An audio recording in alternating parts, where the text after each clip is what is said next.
आज एक ऐसी कहानी सुनते हैं जो है तो बहुत सादा सी, लेकिन उसका सबक वो बहुत गहरा है। एक ऐसी कहानी जो हमें सोचने पर मजबूर करती है कि भाई असल दौलत और हकीकी मुनाफा आखिर होता क्या है।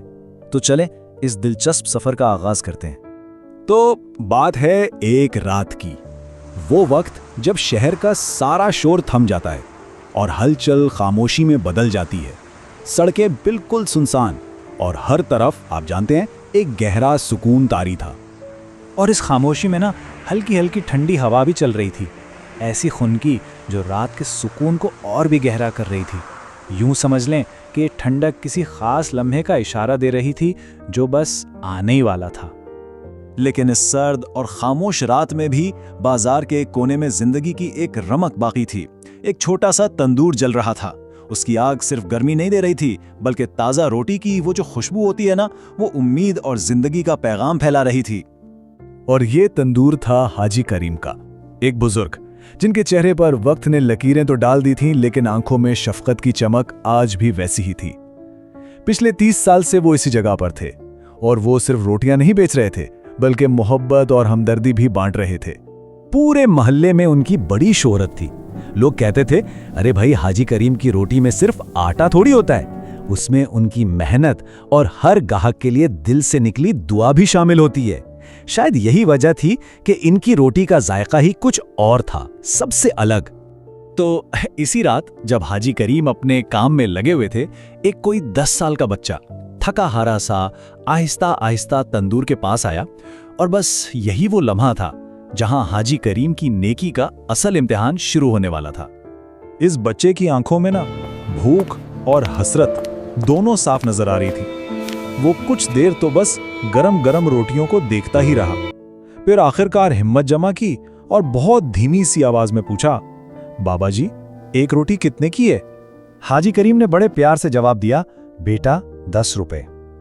अब देखें, सुनने में तो ये कोई बड़ी रकम नहीं लगती, लेकिन इस बच्चे के लिए, इसके लिए ये 10 रुपए भी एक पहाड़ जैसे थे। बच्चे ने फौरन अपनी जेब में हाथ डाला, कुछ सिक्के निकाले और गिनने लगा। 1, 2, 3, बस कुल मिलाकर सिर्फ 7 रुपए निकले, पूरे 3 रुपए कम। शर्मिंदगी से उसका सर झुक गया। अब इस वक्त हाजी करीम ने उसकी गुर्बत नहीं देखी, बल्कि उसकी जरूरत को समझा।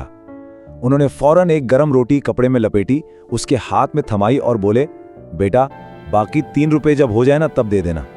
ये सिर्फ एक रोटी नहीं थी, ये एक भरोसा था, एक एतमाद था। ठीक 3 दिन गुजर गए और वही लड़का तंदूर पर वापस आया, लेकिन इस बार उसका सर झुकावा नहीं था, नहीं, बल्कि इसकी आंखों में शुक्रगुजारी की एक अजीब सी चमक थी। उसने कुछ कहे बगैर खामोशी से एक छोटा सा लिफाफा हाजी करीम की तरफ बढ़ा दिया। हाजी करीम ने लिफाफा खोलकर देखा तो अंदर बाकी के 3 रुपए तो थे ही, लेकिन साथ में एक छोटा सा कागज का टुकड़ा भी था जिस पर कुछ लिखा हुआ था। इस छोटी सी चिट्ठी में जो अल्फाज थे ना, वो किसी भी दौलत से ज्यादा कीमती थे। इसमें लिखा था कि वो रोटी उसने अपनी माँ के साथ खाई थी जो 2 दिन से भूखी थी, और आखिर में एक लाइन थी, आपने हमें सिर्फ रोटी नहीं दी, आपने हमें उम्मीद दी है, अल्लाह आपको खुश रखे। ये अल्फाज पढ़ते ही हाजी करीम की आंखें नम हो गईं। उन्होंने आसमान की तरफ देखा और अल्लाह का शुक्र अदा किया कि उसने उन्हें किसी की मदद करने के काबिल बनाया। सच पूछें तो उनके लिए असल कमाई, असल मुनाफा यही था। लेकिन ठहरिए, कहानी यहां खत्म नहीं होती, क्योंकि वहीं पास में खड़ा एक अमीर आदमी ये सब कुछ शुरू से देख रहा था और हाजी करीम के इस छोटे से अमल ने उस पर बहुत गहरा असर डाला था। अब यहां 2 बिल्कुल अलग सोच, 2 मुख्तलिफ दुनियाओं का टकराव होता है। उस अमीर आदमी ने हैरत से पूछा, हाजी साहब, ये तो आपका नुकसान हो गया? हाजी करीम ने मुस्कुराकर जवाब दिया, नुकसान नहीं जनाब, अरे यही तो मेरा सबसे बड़ा मुनाफा है। फिर इन्होंने उस अमीर आदमी को समझाया कि जब किसी भूखे को रोटी मिलती है ना, तो उसके दिल से जो दुआ निकलती है ना, वो दुआ दुनिया के सारे खजानों से, हर किस्म के माली मुनाफे से कहीं ज्यादा कीमती होती है। हाजी करीम की ये बातें सीधा इस अमीर आदमी के दिल में उतर गईं। इसने एक लम्हा भी नहीं सोचा और फौरन एक ऐसा फैसला कर लिया जिसने सब कुछ बदल कर रख दिया। इसने कहा, हाजी साहब, आज के बाद यहाँ जो भी भूखा आएगा उसे खाना मिलेगा और उसके पैसे मैं दूंगा। देखा आपने, हाजी करीम की एक छोटी सी नेकी ने नेकी की एक ऐसी जंजीर शुरू कर दी जिसने सब कुछ बदल दिया। अब वो तंदूर सिर्फ एक तंदूर नहीं रहा था, बल्कि उसे एक नया और बहुत बड़ा मकसद मिल गया था।